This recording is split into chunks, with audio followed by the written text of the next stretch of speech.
Chapter 5, Journalism as Warmonger, the Spanish-American War. By the end of the 1800s, the United States was an internationally recognized world power. Its economic and political futures were inextricably tied to increasing globalization, and the U.S. sought to protect and expand its global reach and presence.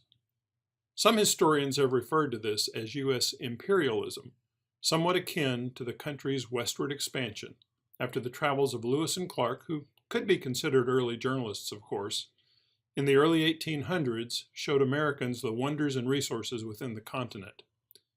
That manifest destiny eventually led the U.S. to the West Coast, displacing both the indigenous peoples of the North American continent and the immigrants and military forces from other countries, both by peaceful negotiations and by armed conflict.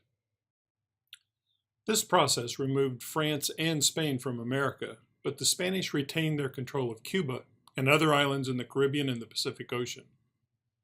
As befits a world power, the U.S. sent its commercial and military ships to the ports of Cuba and to the other islands to trade with their citizens, but also to remind the Spanish that the U.S. was a powerful neighbor willing to impose its will and might if necessary.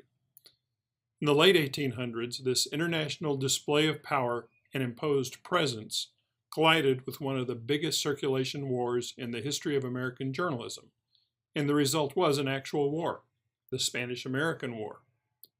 Or was it? The debate goes on. Did an editor actually cause an explosion, resulting in the sinking of an American ship and the loss of more than 250 American lives?